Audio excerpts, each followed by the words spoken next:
As the world becomes more digital, the way money moves is changing. While this brings many benefits, it also creates new risks. Money can be misused to support terrorism, hide illegal earnings, or fund activities that can harm global peace. To protect the world's financial systems, the Financial Action Task Force works with countries around the globe.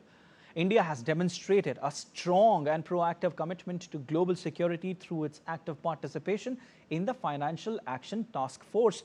In June-July 2025, FATF released two key reports.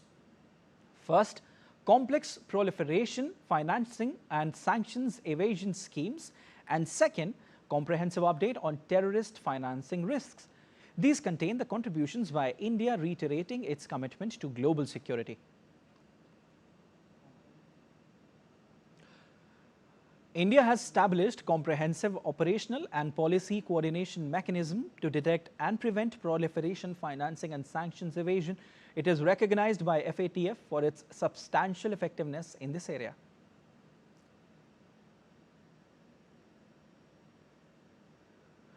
When it comes to regional and global cooperation, India actively contributes case studies and intelligence, including insights into state-sponsored terrorism from Pakistan and regional threats like the National Development Complex.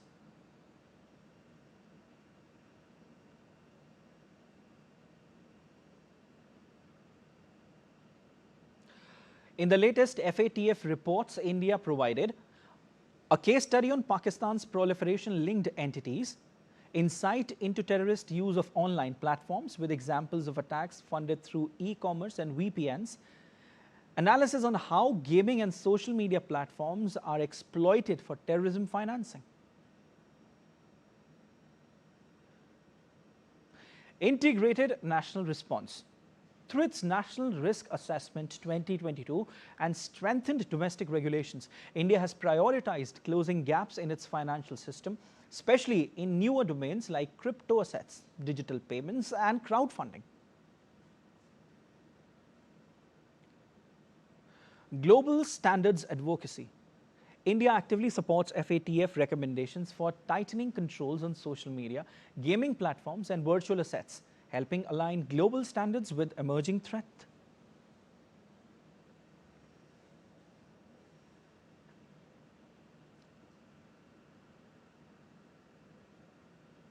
All right, joining us on the story is Mr. Alok Bansal. He is Director, India Foundation. Sir, first of all, a very welcome, very warm welcome, in fact, to the broadcast. Sir, to begin with, I would like to ask you to tell our viewers, in a layman language, what is the significance of FATF? The Financial Action Task Force prevents terror financing in nutshell. Yeah. And it's formed in 1989. I think we joined FATF in 2010. Yeah. And we have numerous acts to prevent that the money gets laundered and goes to terrorist organizations and for funding of terrorist activities. And in fact, we came up with an Prevention of Money Laundering Act in 2002.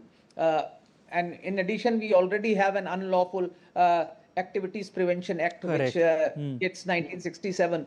So these have been used extensively to prevent any money going through any digital means or electronic means to any terror organizations or for indirectly helping any terrorist act. And I think India's contribution in this field and India's active connivance has been appreciated by FATF reports, which recently also came out against some countries and also had a section on state-funded terrorism, also state funding of terrorism, cross-border terrorism. So that also came up. But India has been a very, very key participant and has abided by all the FATF recommendations. Right. And there has been zero tolerance provisions, despite faster transmission of money through digital firms, UPI, etc. We have ensured that not a penny goes to any terrorist organization or for funding terrorist infrastructure. Indeed. Mr. Bansal, I would like to ask you, I'll ask you India's commitment to global security. What is it? But before that, in this modern world where technology is playing a pivotal role, being it anything, you take any sector, but the role of technology is immense, especially when it comes to gaming, when it comes to UPI, and all the digital technology I'm talking about. So, this sort of a body is pretty much necessary, to prevent all the illegal activities. How much do you agree on that, and how do you see that? How do you react to that, sir? See, undoubtedly, as I said, today the money transfer has become so quick that at the fraction of a second, the money gets transferred from one account to another. While it actually facilitates and eases the communications, but the possibility of its being transferred or routed to third parties or dubious organizations also increases. Now, this has to be checked. And of late, what has happened is that even cryptocurrencies, etc., have come, which have actually further aggravated the threat of their being used to fund terror organizations and terrorist infrastructure, or to indirectly help terrorist activities. That's right. I second you on this. And we were just talking about India's commitment to global security. This is something, Mr. Bansal, that everyone is talking about. India became the 34th member of the FATF in 2010. You were also mentioning that, and has declared zero tolerance towards terror financing and money laundering. How do you react to this now? Explain it us in brief, sir. See, because what happens is very often these funds get diverted to organizations which overtly appear to be benign.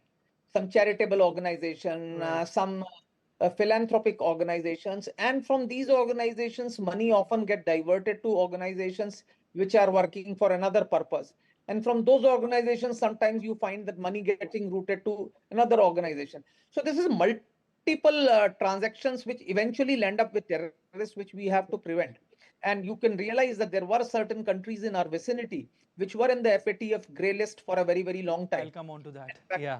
And that has been because their transactions, their systems have not been transparent enough, and they did not have a proper instruments to check this sort of diversion of funds from one account to another account and reaching to a third or fourth dubious account. Indeed. Mr. Bansal, according to you, what distinguishes India's role in implementing FATF standards as compared to other countries? You're also mentioning, I think, the same. See, what is important is that India has always realized the gravity of terrorism. In fact, we have always been against terrorism. We also realize that no terrorist organization or no terrorist activity can thrive without funds being diverted to it. So we have actually taken an initiative, and we have set up an example in this region, at least as far as of transparency of transactions is concerned. The mechanisms have been established by which these funds cannot be transferred or cannot be misused by other entities. The entities which are receiving funds from outside have been scrutinized. There are provisions for receiving funds from external sources. So all these legal framework has been created in such a way that transactions, although they become very fast, remain within the confines of the law, and they do not get diverted to outfits which are quasi-terrorist or which could support other outfits which are indulging in terror. However, now with these crypto and other currencies coming into market, it will become even more difficult to control that. And I think Government of India has taken an initiative to control and monitor these transactions as well. Indeed. So you were talking about some countries being in the grey list of the FATF. We'll talk about Pakistan here. Pakistan was earlier on the grey list of FATF, and there was a report which came a few weeks ago that FATF might consider putting Pakistan in that grey list again. What does it indicate, first of all, number one, and how much possibility do you see regarding the same? See, there is no doubt that Pakistan has been a country that's been using terrorism as a state policy.